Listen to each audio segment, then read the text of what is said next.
Bienvenidos, queridos colegas, a este nuevo encuentro, ya aproximándonos a la finalización de este año 2014. Este espacio nuevamente para invitarlos a compartir conmigo sus experiencias en la construcción de esa búsqueda hacia la excelencia en los procesos a nivel de laboratorio clínico, hacia la seguridad del paciente, hacia la confiabilidad del resultado.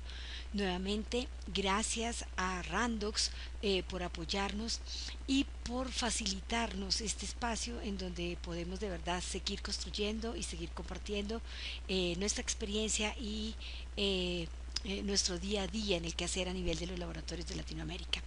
El espíritu de este espacio hoy es revisar, hacer una pequeña eh, reflexión acerca de lo que es el impacto de la programación de las reglas de control para optimizar dos características que son muy importantes a la hora de medir, que es minimizar el falso rechazo por el impacto que esto tiene a nivel de los costos operacionales que maneja el laboratorio, y desde luego fortalecer la estructura de calidad analítica en lo que está relacionado a la detección del error. Pero ¿de cuál error? De aquel error que es clínicamente significativo, aquel error que va a generar un impacto directo sobre la calidad del resultado y que por ende va a incidir en que se pueda cambiar erróneamente la decisión que se tome sobre un paciente. Entonces, este es el trabajo que vamos a revisar en estos 30-35 minutos, de cuál es el sentido de esa programación y cuál es la manera correcta de hacerlo, y cómo el software 24/7, 24 horas de control, 7 días a la semana, que nos permite a través de su herramienta de peer group en tiempo real tener una comparación en el día a día de cómo estamos trabajando esos ensayos, de cómo lo estamos haciendo la ejecución del proceso analítico, nos va a aportar en esos dos objetivos fundamentales: fortalecer la detección y minimizar el falso rechazo. Bienvenidos. Bien, entonces, ¿cuál va a ser el recorrido que vamos a tener en este espacio? Vamos a mirar, y el objetivo que perseguimos es fortalecer el uso y la adecuada interpretación de lo que son las reglas de control, hacer una revisión de las herramientas con las que contamos hoy en día para hacer la programación adecuada de esas reglas de control, y identificar de manera significativa cómo a través de esas herramientas de programación podemos darle un mejor uso a ese software, a esa herramienta informática tan importante que tenemos hoy en día para monitorear el desempeño de los controles. Para todos en Latinoamérica es completamente claro que, si bien es importante el material de control como tal, es decir, la matriz, sus características, su homogeneidad, su estabilidad, el mayor número de analitos, sus características de ser lo más conmutable a las muestras de los pacientes para hacerlos mucho más sensibles a la detección de esos cambios significativos que queremos detectar a través del sistema de control, y que lo que suceda con los controles sea lo que realmente está sucediendo con los resultados de los pacientes. Hoy también estamos absolutamente convencidos que este material de control pierde todo su valor si no está soportado, si no está completamente apalancado, si no tiene una sinergia perfecta con una muy buena herramienta informática, un software que me permita visualizar con mayor facilidad la detección de ese error, poder identificar cómo mejorar la estrategia para monitorear la precisión, para monitorear la exactitud cuando estoy midiendo en tiempo real.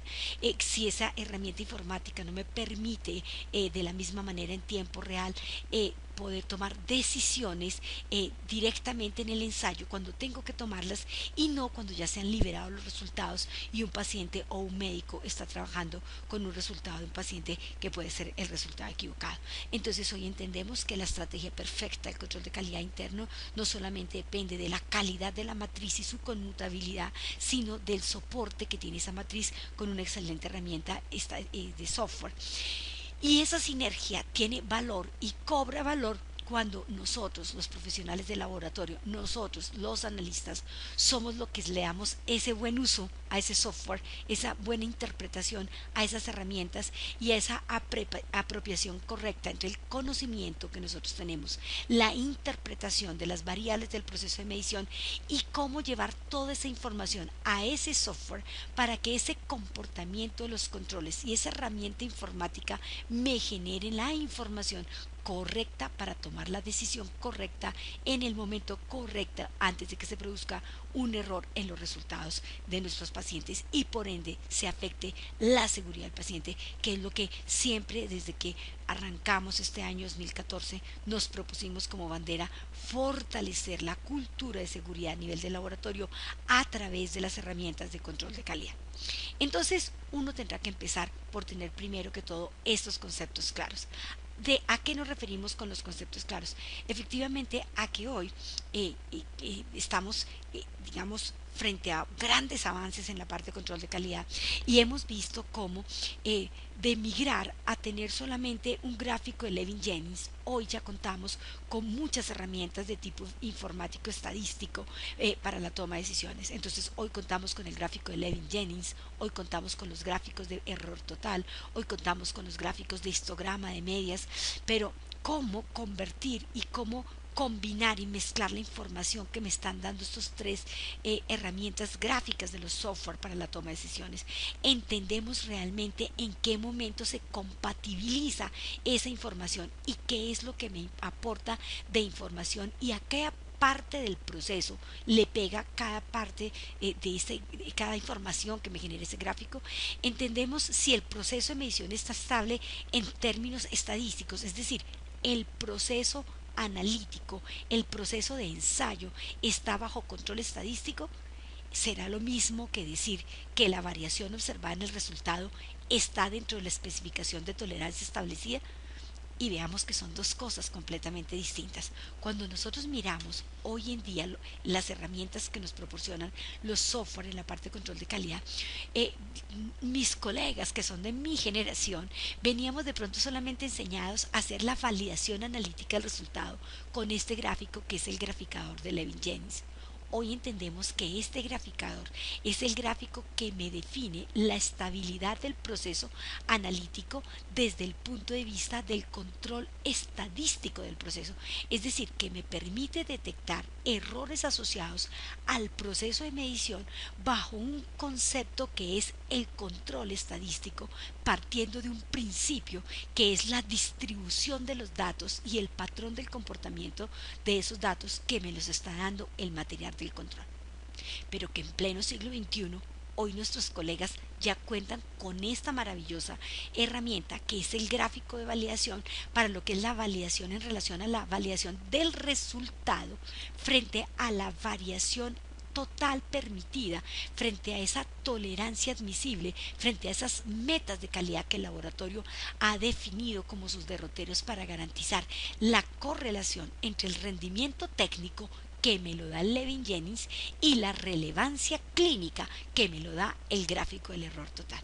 Entonces, de cómo manejemos simultáneamente y complementariamente la interpretación de estos gráficos, el gráfico de Levin-Jennings y el gráfico de error total, va a depender el éxito de la validación analítica del resultado y por ende de la liberación de ese resultado para su posterior correlación clínica con la información que se trae del paciente. Quiere decir esto que mientras que otras escuelas de pensamiento en control de calidad hacen mucho énfasis en que es suficiente con que en el gráfico de error total tengamos buen desempeño, nosotros desde este punto de vista académico y con la experiencia que llevamos ya de 16 años estar trabajando las dos herramientas, hemos entendido que finalmente las dos herramientas son complementarias y una no excluye la otra porque las dos me están dando información para intervenir sobre distintas partes del proceso analítico, del proceso del ensayo, del proceso de medición. Entonces, hoy en este espacio vamos a recorrer lo que es la definición del control estadístico del proceso, del monitoreo del ensayo como tal, de cuando estoy realizando la medición, de la importancia que tiene detectar a través del graficador de Levin-Jennings la estabilidad del ensayo, del proceso analítico, la detección del error y el control del falso rechazo, para posteriormente migrar al análisis de lo que será la variación final que se obtiene en el resultado.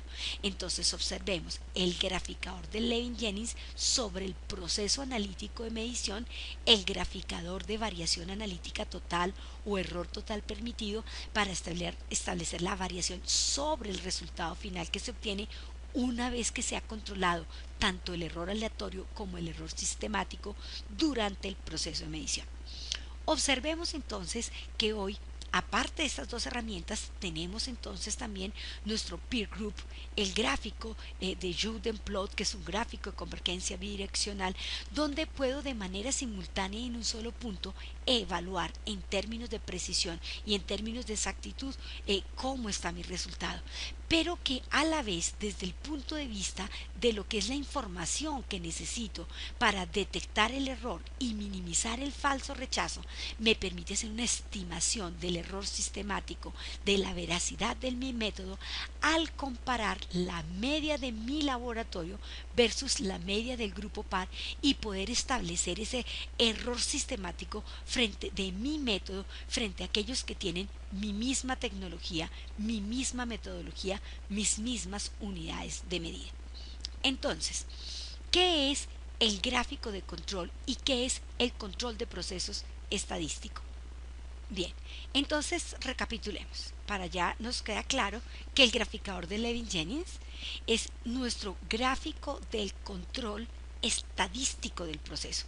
Es el gráfico que me permite monitorear la estandarización de todas las fuentes de variación que se dan durante el proceso de medición, es decir, todos los cambios que se pueden presentar en el día a día cuando mido. Si hubo un cambio reactivo, un cambio de lote, un cambio de calibrador, un cambio de analista, cambió la temperatura, cambió la humedad, hubo una fluctuación en el voltaje, hubo un cambio en los pipeteos, es decir, todas las fuentes de variación que se dan en el día a día. De cómo funciona ese gráfico y de la sensibilidad que tiene ese gráfico para detectar ese error o detectar cuando una fuente de esas variaciones está fuera de control o está impactando demasiado el proceso de medición, depende específicamente de cómo definí yo las características de ese gráfico de control. Ese gráfico de control tiene que tener unas características de sensibilidad, es decir, que me permitan detectar el error cuando se presenta, pero también tiene que tener unas características de ¿qué? De especificidad, es decir, que cuando haya el error es que de verdad sea un error, ¿sí? Es decir, que cuando está estable es porque verdaderamente el proceso está bajo control y no estoy teniendo ningún problema en las determinaciones, pero que cuando se active una alarma o que cuando me genere un tipo de patrón de comportamiento es porque efectivamente se está presentando un problema en la medición. ¿De qué depende eso? Depende específicamente de cómo defino los límites del control, de cómo defino el tamaño de la desviación estándar y cómo garantizo que efectivamente para que ese gráfico tenga éxito, lo primero que tendrá que tener los datos que se observan al interior de ese gráfico es una distribución de tipo normal.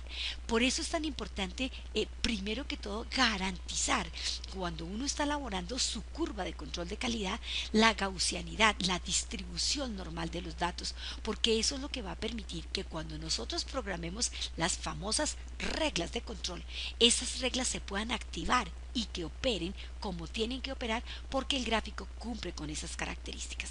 ¿Qué es lo que hace que ese gráfico tenga esa distribución normal? Efectivamente, que cuando yo hago una réplica de un mismo material, esos datos tiendan a distribuirse la mayoría de las veces sobre su media. ¿Y cuánto es la mayoría de las veces sobre su media? Entre la media y más o menos una desviación estándar, el 68% de las veces. Entre la media y más o menos dos desviaciones estándar, el 95% de las veces. Y entre la media y más o menos tres desviaciones estándar, el 99% de las veces. Es decir, que un gráfico de control de calidad que realmente sigue una distribución normal tiene que tener datos de control, la mayoría entre la media y unos pocos datos entre una desviación y dos, y muy pocos datos entre 2 y 3, pero que tienen que observarse datos a lo largo de toda la distribución normal. Luego, querido colega, sospeche de aquella gráfica de control de calidad en donde todos los puntos están concentrados sobre la media, porque entonces ya está violando el primer principio para que las reglas de control de calidad funcionen. ¿Cuál es ese primer principio? Efectivamente, que haya una distribución normal. Ahora, ¿qué será importante también? Definir el tamaño de la desviación estándar. ¿Por qué? Porque entendamos que si ponemos una desviación estándar demasiado pequeña, el control fácilmente y cuando se obtiene una desviación estándar demasiado pequeña, cuando usted obtiene un gráfico de control en periodos demasiado cortos de tiempo o cuando usted lo hace bajo condiciones muy optimizadas y que no corresponden a la realidad de operación del laboratorio. Entonces, si la desviación estándar es muy pequeña, los límites del control quedan demasiado estrechos y ante cualquier variación que no tiene mayor impacto en la calidad del resultado, se produce una alarma a nivel del gráfico y me produce un parado de operación, una parada en el proceso, una repetición y realmente no tiene sentido porque es un falso rechazo, es una falsa alarma. Por el contrario, si usted al definir el tamaño de la desviación estándar coloca una desviación estándar demasiado grande, de gran tamaño, el control siempre va a entrar, siempre, y generalmente va a tender a ubicarse o muy sobre la media o a un solo lado o generar un sesgo sobre una sola desviación, pero sin ningún movimiento, sin ningún tipo de distribución gaussiana en los límites del control. Entonces ahí lo que vamos a tener es demasiadas falsas aceptaciones. Por eso es tan importante desde el comienzo partir del principio que el éxito del control estadístico del proceso es garantizar que esos datos tengan una distribución gaussiana. ¿Cómo se logra eso? Muy sencillo. Uno, que cuando usted está recolectando los datos para elaborar su carta de control, lo haga bajo las condiciones de operación reales e incluya la mayor cantidad de variables posibles para poder monitorear todas las fuentes de variación dentro de ese gráfico. Y segundo, que no lo haga en periodos cortos de tiempo, sino que efectivamente lo haga bajo condiciones de operación normal en tiempos mínimos de 20 a 25 días, de 25 días a un mes, entendiendo esto como periodos mínimos, para garantizar que efectivamente las condiciones de operación que se van a ver reflejadas en su gráfico de control de calidad son las condiciones propias de su laboratorio, propias de su proceso operacional, propias de su proceso analítico, que también será muy importante. Entonces, de esto va a depender efectivamente que esas famosas reglas de control operen. Y aquí vamos a hablar de lo que son las reglas de control. Olvidaba decirles ahí un poco que otra característica importante para que esa distribución gaussiana se dé es la aplicación de los filtros estadísticos para eliminar valores aberrantes. Muchos de nuestros colegas dicen que efectivamente, dada la máxima precisión que tienen hoy nuestros analizadores, los filtros estadísticos no tienen mayor impacto. Pero efectivamente, si nosotros vamos a seguir una metodología rigurosa y queremos que de verdad esa distribución de normalidad, esa distribución gaussiana se dé para que efectivamente esas reglas de control operen como tienen que operar, lo correcto es aplicar los filtros estadísticos, sea el filtro de Dixon, sea el filtro de Chauvenet, sea el filtro de Fourier, pero aquello que me permite garantizar una distribución, una media más una campana más simétrica, una distribución más normal y que efectivamente cuando se obtengan los estadísticos propios del laboratorio, y cuando me refiero a los estadísticos propios me refiero a mi propia media, mi propia desviación, mi propio coeficiente de variación, sean lo más representativos de mis condiciones de operación y que no estén afectados por valores aberrantes altos o bajos que puedan posteriormente generarme falsos rechazos o falsas interpretaciones de errores sistemáticos a lo largo de la evaluación del desempeño de mis pruebas. Uno de los segundos componentes que nombramos cuando arrancamos en el objetivo de esta capacitación fue las reglas de control. En ese gráfico, entonces ese gráfico tiene una primera esencia. Uno, definir los límites, el límite superior, el límite inferior, definir el tamaño de la desviación estándar y su media. Pero en esta oportunidad dijimos que nos íbamos a referir específicamente al uso de las reglas de control y la importancia que tiene el software 24/7 en la buena utilización de esas reglas de control. Inicialmente, cuando salen los gráficos aparecen utilizarse desde el año de 1931 y eran los famosos gráficos de Shewhart y las reglas de Shewhart como tal. Es el doctor Westgard quien hace la apropiación de esas reglas de Shewhart en nuestro ámbito, en nuestro sector, y desde entonces por eso las conocemos como las reglas de Westgard. Pero podemos encontrar hoy en día en el mercado algunos analizadores que en su software, en su lenguaje, traen reglas de control estadístico de Shewhart. No debemos de preocuparnos porque son las mismas reglas de Westgard. ¿Cuál es el impacto que tienen estas reglas de control al interior de los gráficos? La importancia de estas reglas es la caracterización y la tipificación del error. Es decir, las reglas de control se activan no solo para detectarme la presencia del error, sino para caracterizarme si estoy frente a un error aleatorio o si estoy frente a un error sistemático. Entonces, concluyamos acá dos cosas que son importantes.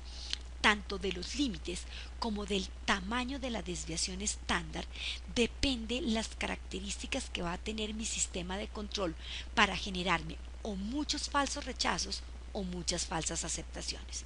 Es decir, si coloco límites muy estrechos con desviaciones estándar muy pequeñas, puedo tener incrementado el falso rechazo y no por ello una mejor sensibilidad en la detección del error. Por el contrario, si tengo límites muy amplios y desviaciones estándar muy amplias, puedo tener incrementada es la falsa aceptación y no por ello estar trabajando bien y estar validando en error sin estarme dando cuenta. Entonces, los límites del control y el tamaño de la desviación estándar están muy asociados a la detección del error y al control del falso rechazo, mientras que la programación de las reglas de control está asociado a la caracterización del error cuando el error se presenta dentro de ese proceso analítico de medición. Es decir, dentro del control de procesos estadísticos, las reglas, el valor fundamental que tienen es detectarme, es caracterizarme si el error que se está presentando es de tipo aleatorio o es de tipo sistemático. Pero estas reglas nunca se van a activar si la definición que se le dio al tamaño de la desviación estándar o es demasiado grande y entonces nunca se activan, o es demasiado pequeña y se activan fácilmente por todo, generándome mucho falso rechazo. Entonces, acá lo que quiero invitarlos es a que nos demos cuenta cómo hay una sinergia entre lo que es el control de la detección del error y el control del falso rechazo, entre lo que es la programación de las reglas y lo que es la definición de los límites del control, límite inferior, límite superior, y del tamaño de la desviación estándar de ese gráfico de control. Esas reglas de control, cuando nosotros las empezamos a trabajar, tenemos que empezar a entenderlas tal cual son y en la simplicidad que tienen. Es decir, la simplicidad es que funcionan bajo este algoritmo N sub L, donde N es el número de controles o el número de niveles. Recuerden que cuando hablamos de niveles hablamos del nivel normal, del nivel patológico o del nivel bajo, normal, patológico y alto. Y cuando hablamos de número de controles, hablamos del número de puntos o del número de datos del mismo nivel que puedan estar afectados. Entonces, cuando hablamos de N nos estamos refiriendo a niveles o a número de controles. Y cuando miramos el sub L, estamos referenciando las desviaciones estándar en las que esos niveles o esos controles quedaron fuera. Me explico. Si yo digo 1, 2S, 1 es el equivalente a un nivel o un control, quedó por fuera del límite. ¿De cuál límite? De dos desviaciones estándar. Si yo digo 1, 3S, estoy diciendo que un nivel o dos niveles de control quedaron por fuera de tres desviaciones estándar. Si yo digo 4.1s, estoy diciendo que cuatro niveles de control quedaron por fuera de una desviación estándar. Entonces, inicialmente nosotros tendríamos que decir que lo lo primero es interpretar qué dice la regla y no confundirme. Lo primero, cuando miro la regla, el número grande corresponde al nivel o al número de controles. Y el pequeñito, el 2S, el 3S, el 4S, el 1S, corresponde las desviaciones estándar que quede por fuera. Entonces, eso es lo primero, entender sin ver en el gráfico, cuando veo la regla, qué tengo que interpretar. Fíjese, 10x, 10 controles del mismo lado de la media, o 12 controles del mismo lado de la media, o interpretemos esta, 2 de 3, 2S, 2 niveles de 3 niveles por fuera de 2 desviaciones estándar, o 2 de 3 controles por fuera de 2 desviaciones estándar. Y acá nos faltó la regla 2, 2S, pero si la interpretamos 2, el número grande, 2 niveles, por fuera de 2 desviaciones estándar. Luego, ¿qué es importante de las reglas y su interpretación? La sensibilidad. ¿Qué significa la sensibilidad? ¿Qué detecta? Me mide error aleatorio, estoy frente a un error aleatorio, está detectando error sistemático. ¿Por qué? Porque la acción frente al error aleatorio y frente al error sistemático es distinta. Recuerde, frente al error sistemático siempre se calibra, frente al error aleatorio nunca se calibra. ¿Cuál es la característica del error aleatorio? El error aleatorio envía los controles a lados opuestos de la media. El error sistemático manda el control del mismo lado de la media. Los controles están dando todos por arriba o están dando todos por abajo y se define un patrón de comportamiento.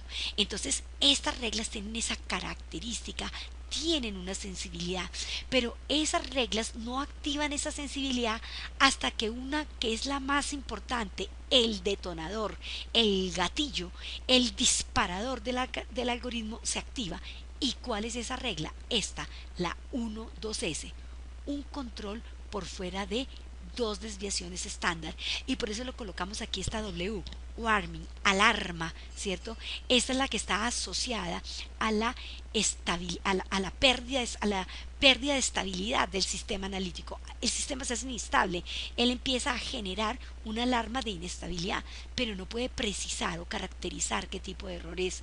Por eso uno frente a una regla 1-2S puede liberar los resultados, pero sabe que tiene que iniciar a partir de ese momento una búsqueda minuciosa, porque el sistema se está haciendo inestable y las otras reglas van a caracterizar el tipo de error que se produce.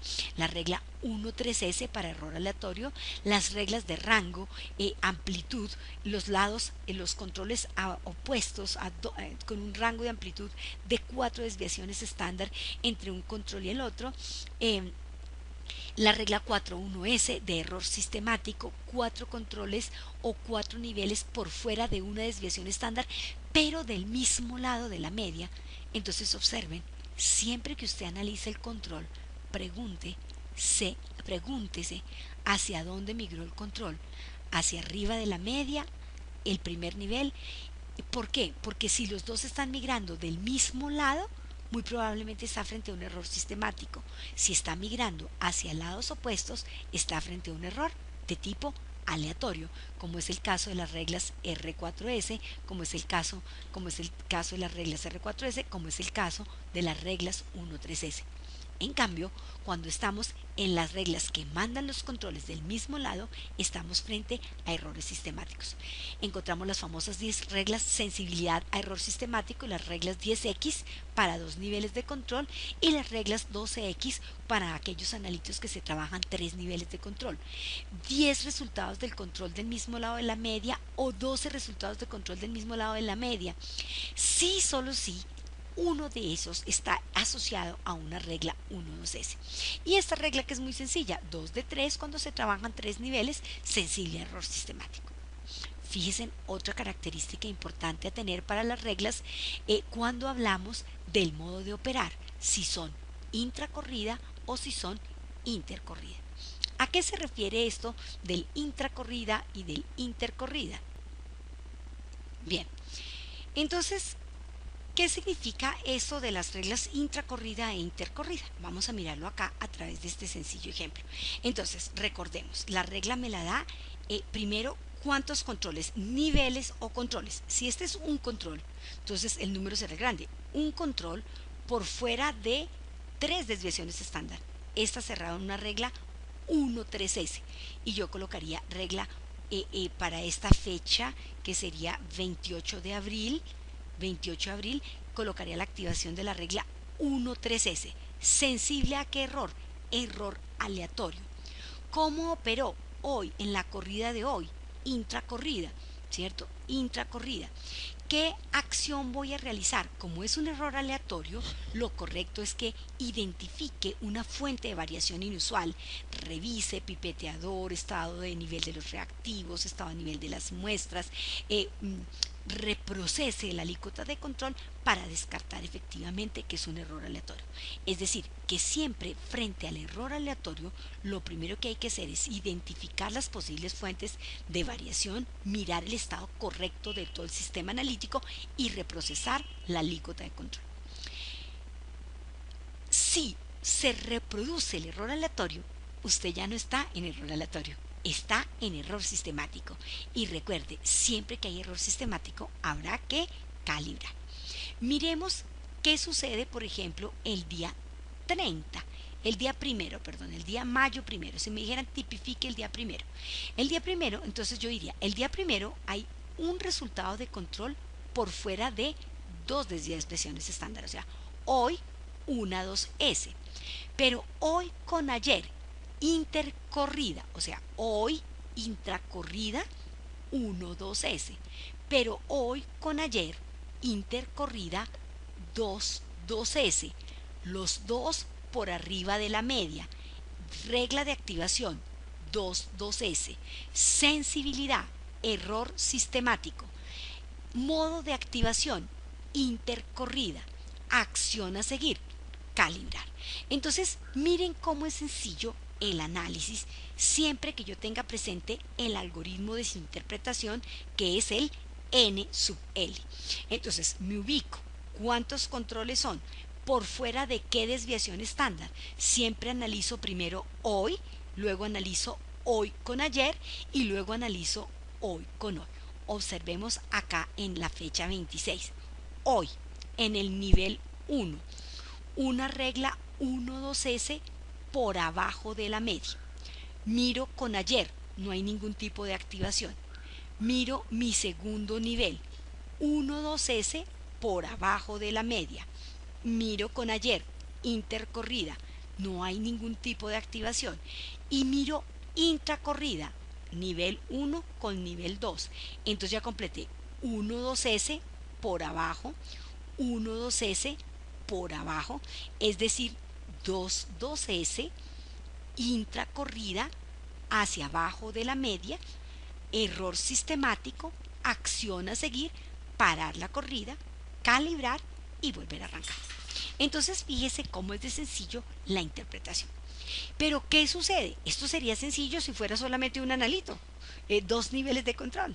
Pero en la vida real nosotros procesamos mínimo 32 analitos por corrida en un procesador automatizado. Entonces yo tendría que estar haciendo aproximadamente 64 análisis por nivel, entendiendo solamente intracorrida. Duplíquelos intercorrida y luego hoy con hoy. Entonces esto se me vendría triplicando aproximadamente entre 300 y 500 análisis de control de calidad diarios en solo revisión de puntos. Sería prácticamente inmanejable así fuéramos el mismísimo doctor Westgar. Por eso es tan importante la buena utilización del software. Hoy ya no tengo que sentarme a hacer este análisis hoy con ayer, sino que efectivamente el software me facilita la vida y me genera esa información a través de su software, generándome la alarma, generándome el tipo de regla que se activó. ¿Qué tengo que tomar la decisión? Lo que sí tengo que hacer yo es interpretar qué me genera, qué me está informando, error sistemático o error aleatorio, porque eso cambia la acción. Y que la acción va a cambiar si el resultado es por arriba de la media o por abajo de la media. Entonces, este famoso algoritmo que todos en la academia aprendimos por allá desde que nos enseñaron la interpretación de las famosas reglas, de que primero revise si no se activó la regla 1.2s, entonces la serie está validada porque está bajo control. El detonador, el gatillo es la regla 1.2s. Si se activa, entonces usted empieza a verificar. Se activa una regla 1.3s. Si se activa un control por fuera de 3 desviaciones estándar, rechace porque está fuera de control y está en error aleatorio. Si no, verifique, hay 2 controles por fuera de 2 desviaciones estándar del mismo de la media. Si sí, está en error sistemático. Pare la corrida y pare la corrida e inicie un proceso de calibración. Si no, verifique, hay una migración de 4 desviaciones a lados opuestos de la media entre 2 niveles de control. Si sí, está en error aleatorio, está fuera de control, pare la corrida, identifique las fuentes de variación y reprocese el control. Si no identificó una R4S, verifique.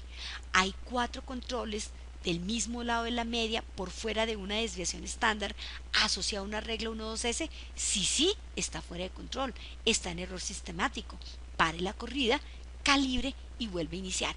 Si no, verifique, hay 10 puntos del control o 10 datos de control del mismo lado de la media, sean en un solo nivel, o sea, interniveles, y que le esté generando error sistemático. Si sí hay 10 del mismo lado de la media asociado, oiga que he sido muy enfática en que esté asociado a una regla 1.2s, invalide, pare la corrida y calibre. De lo contrario, pues usted está fuera, puede validar la serie. Entonces, si nosotros tuviéramos que hacer este algoritmo complejo para todos los analitos, en todos los niveles de control, realmente no saldríamos en el día de laboratorio tratando de validar el ensayo. Por eso vuelvo y recalco la importancia que tiene nuestro software al interior del proceso analítico como herramienta importantísima del día a día para la toma de decisiones. Entonces, miren, ¿de qué depende que estos algoritmos se activen? De que esta regla y que este algoritmo que nosotros lo haríamos mental y que nos tardaría muchísimo tiempo, no dudo que lo hacemos y que lo hacemos bien, pero que nos tardaría mucho tiempo. Va a depender esa activación, primero, de que el proceso del número de niveles de control se realice tal como se ha programado. Es decir, que el tamaño de la desviación estándar sea un tamaño de desviación estándar consistente de acuerdo a la meta de calidad establecida. Es decir, que permita la detección de que cuando de verdad se active la regla 1.2s es porque el proceso de medición está estable. Es decir, de que se controla el falso rechazo, que es lo que se conoce como el error alfa. Y que también no sea una desviación estándar tan grande que al contrario siempre todos los controles entran, no importa que el valor cambie mucho, pero el control, porque tiene unos límites demasiado permisibles, en donde entonces estaría fuera de control lo que se conoce como el error beta, es decir, la falsa aceptación. Luego la activación de esas reglas, de la famosa regla 1.2s, porque miren cómo todas las reglas de error sistemático son de error sistemático si solo si están asociadas a una regla 1.2s. Pero si yo coloco una desviación estándar demasiado grande, jamás se va a activar la regla 1.2s. Entonces el algoritmo de control nunca se va a activar.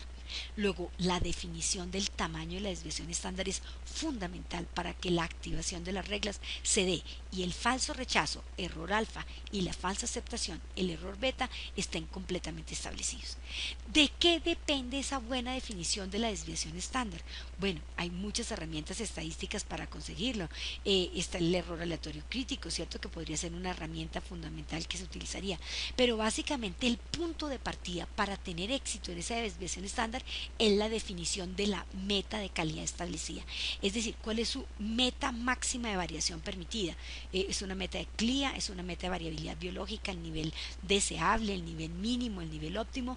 Está trabajando con unas metas del ReallyBack, está trabajando con unas metas del Royal College, está trabajando con algunas metas establecidas por las recomendaciones que nos da la NACB, la Academia Nacional de Química Clínica.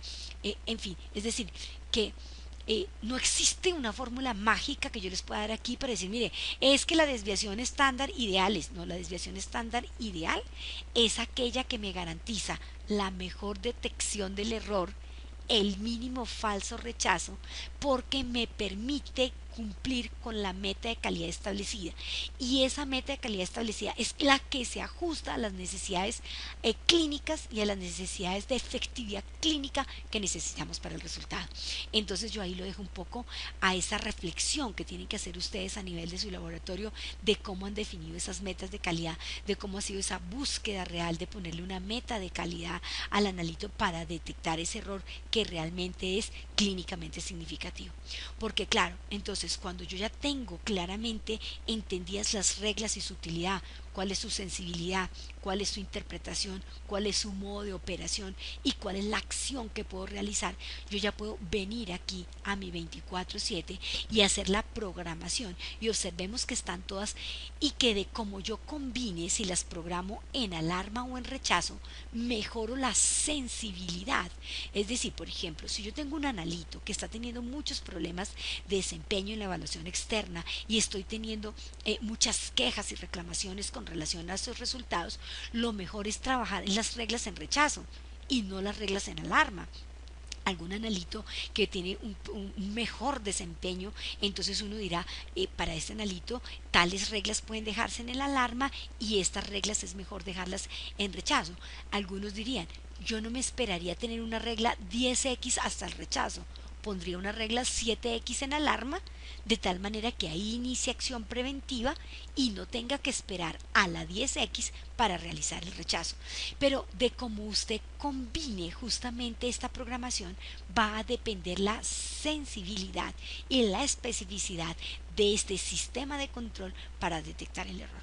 Entonces mire cómo el software 24/7 le permite programar o en alarma o en rechazo y le da distintas opciones. Está la regla 1.2s, que es la regla de alarma, y usted la puede programar por un analito en alarma. Pero si es un analito que tiene problemas de desempeño, o es un analito en que usted quiere estar muy centrado en seguridad sobre esa prueba y no quiere pecar por exceso de confianza y la quiere programar en rechazo, también la puede programar como rechazo. Un resultado excede las 3 desviaciones, 1.3s. Un resultado excede las 4 desviaciones, 1.4s. Dos resultados exceden las 2 desviaciones, 2.2s para error sistemático del mismo lado de la media. 2 de 3 resultados exceden las 2 desviaciones cuando se trabajan 3 niveles de control. La regla de rango R4S para error aleatorio. 3 resultados exceden una desviación estándar y 4 resultados exceden una desviación estándar. Entonces miren, yo puedo tener un analito funcionando con una regla 4.1s. Si el analito empieza a tener problemas de desempeño, empieza a tener inestabilidad, problemas en la evaluación externa, estoy teniendo quejas, reclamaciones, puedo pasarla de una regla 4.1s a una regla 3.1s, que va a ser mucho más sensible para la detección la 3.1s que la 4.1s. Acá tenemos las reglas 10x, tenemos las reglas 7x. ¿Y cuáles serán las reglas para programar? ¿Y cómo saber cuál le programo a cuál analito? Ok, ahí viene lo que serían las herramientas de programación. ¿Por qué? Partamos de un principio. Los analitos deben ser como los hijos. Si el analito tiene buen comportamiento, menos reglas. Si el analito tiene muy mal comportamiento, tendrá que tener muchas reglas. Entonces, mire, si usted tiene un analito frente al cual está teniendo problemas en la evaluación externa, quejas y reclamaciones por parte del cuerpo médico por inconsistencias clínicas, en el día a día, para que el control tenga buen desempeño, tiene que repetir mucho, calibrar muy seguido, lo más probable es que a ese analito tenga que activarle todo el algoritmo completo. Es decir, tiene que tener la regla 1.2s, la 1.3s, la R4s, la 4.1s, las reglas 10x y la regla 7t, hasta que usted no intervenga la fuente o la variable que hace que su proceso de medición sea tan inestable. Porque solamente a través de las reglas de control va a poder estar detectando cuando se hace más inestable el proceso de medición. Por el contrario, cuando un analito tiene muy buen desempeño en la evaluación externa, buenos coeficientes de variación, el histórico de fallos por parte de su analista es muy bajo, no hay quejas ni reclamaciones por parte del cuerpo médico, para ese analito podrán requerirse menos reglas de control. Pero esa programación de las reglas no se hace al ojo por ciento. O sea, yo no puedo, quitemos esta, pongamos esta, me gusta, dejémosle una 2S y una R4S, sino que para eso también hay una metodología, hay una rigurosidad en lo estadístico para esa programación que obedece específicamente a esas características de desempeño dadas en términos de precisión, exactitud, y que están completamente asociadas a la meta de calidad que usted le ha puesto en términos de error total permitido. Bien, entonces, ¿cuáles son esas herramientas de programación de las cuales estamos hablando? Entonces, esas herramientas de programación no son más que eh, una metodología que permite individualizar la estrategia del control de calidad para cada analito, para cada ensayo, de acuerdo a sus características de desempeño, de acuerdo a su precisión, de acuerdo a su exactitud, y que con base a la programación específica de esas reglas que responden a ese comportamiento, la programación me va a permitir minimizar el falso rechazo. Entonces miren cómo la programación va muy centrada a minimizar el falso rechazo, porque hace que las reglas que se programen sean las que corresponden específicas al patrón de comportamiento que tiene la prueba.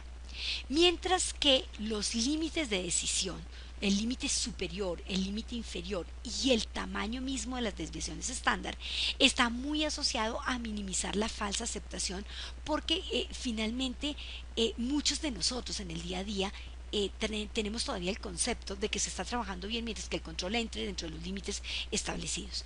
Entonces, en este slide lo que yo quiero resumirles es que cómo las herramientas de programación individualizan esa estrategia de calidad analítica, minimizando el falso rechazo, minimizando la falsa aceptación, es decir, minimizando el error alfa, minimizando el error beta y por lo tanto aumentando la detección del error clínicamente significativo, garantizando que se asignen unos límites de decisión muy bien definidos, límite superior, límite inferior y el tamaño de la desviación estándar al material de control, como garantizando las reglas que se le programan al sistema de control para que sean unas reglas específicas que respondan al patrón de comportamiento, a las características de comportamiento en términos de precisión y exactitud que tiene el analito.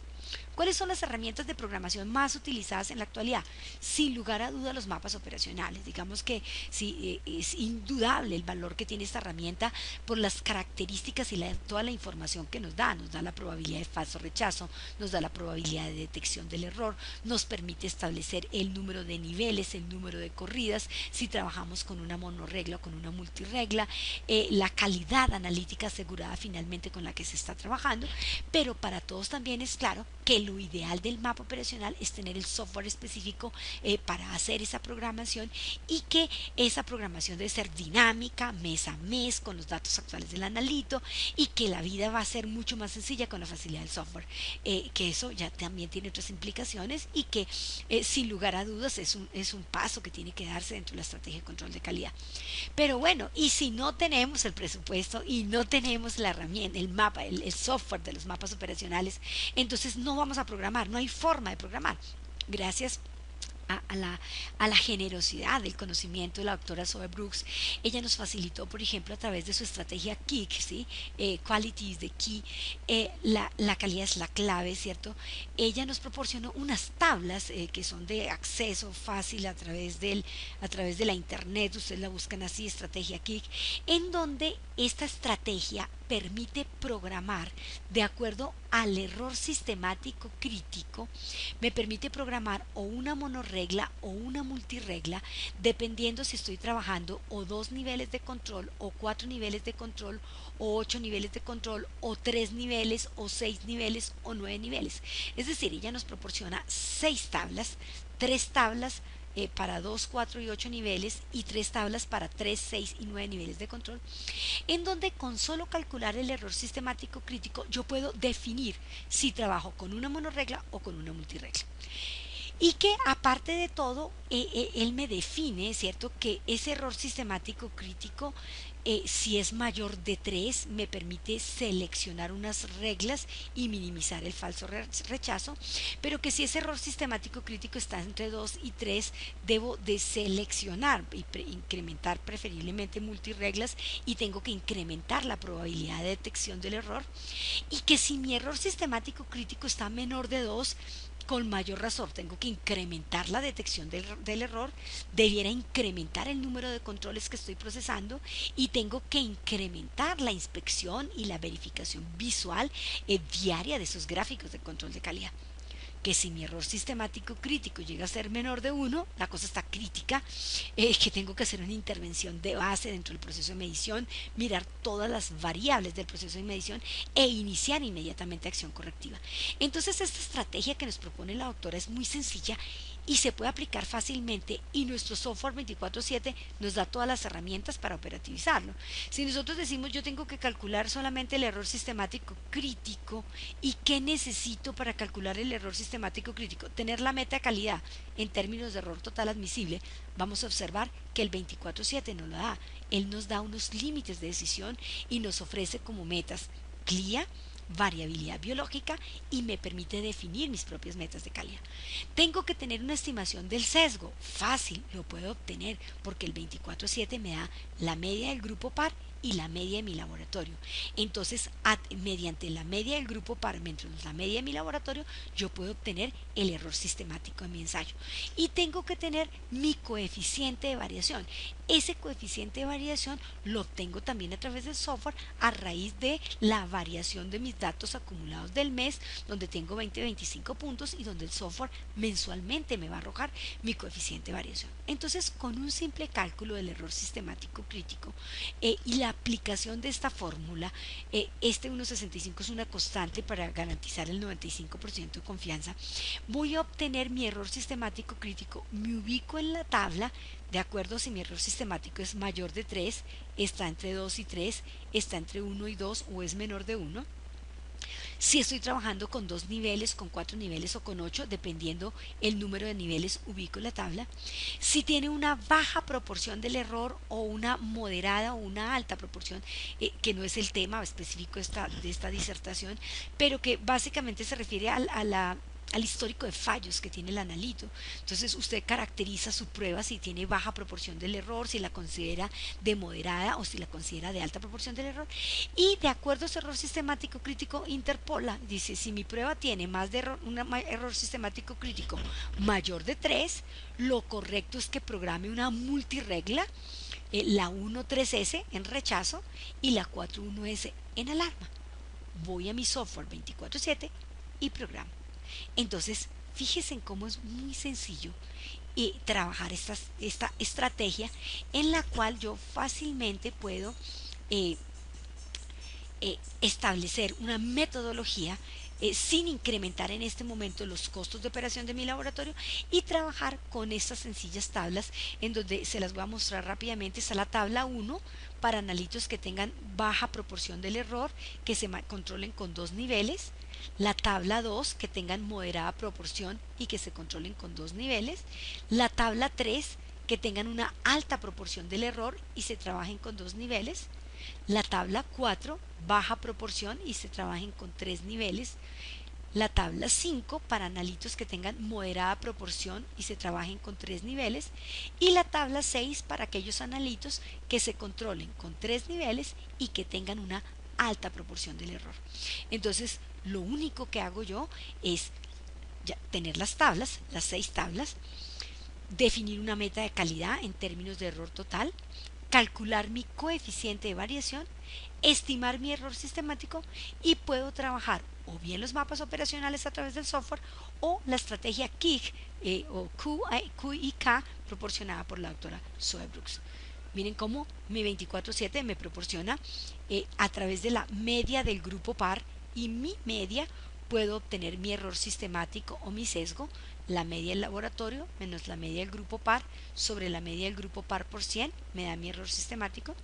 Puedo obtener mi coeficiente de variación, el de mi prueba, por ejemplo en este caso fue el 5.5, y habré definido unas metas de calidad que el mismo software 24/7 me las da. Observen, me dice, por variabilidad biológica, este analito tiene el 16%, por ricas tiene el 14.5%, pero si usted quiere trabajar un límite de desempeño diferente, una meta de calidad NACB o una meta de calidad por los requisitos clínicos de las tablas europeas, también puede trabajar. Cuando yo ya tengo las tres variables, error total analítico, el error sistemático y mi coeficiente de variación, calculo mi error sistemático, me ubico en las tablas de la estrategia KIC y vengo y programo en mi software 24/7 las reglas que me van a dar la mayor sensibilidad, la mayor especificidad para la detección del error y el control del falso rechazo. En conclusión, como se los dije, esta es fue una visión que les mostré en la presentación anterior. Pero miren, Randox nos proporciona un mundo de posibilidades. La herramienta está ahí, el conocimiento está ahí, es simplemente sacar un poquito de tiempo para mes a mes hacer esa gestión de calidad analítica que tanto se necesita. De pronto a veces le hemos dejado todo el software, ay ya, me programaron las reglas y el asesor las programó. Ojo con eso, la programación de las reglas de control es su responsabilidad, porque de eso depende la detección del error clínicamente significativo, de eso depende el control y la contención de los falsos rechazos y por lo mismo de un muy buen manejo de los costos de su laboratorio. Entonces mi invitación es a que trabajemos estas sencillas herramientas. Nuevamente quedo muy pendiente de sus comunicaciones, de sus correos, atenta a sus comentarios, a que sigamos construyendo en conjunto una Latinoamérica centrada en la seguridad de ese paciente, la razón de ser de lo que hacemos en nuestros laboratorios clínicos. Muchas gracias.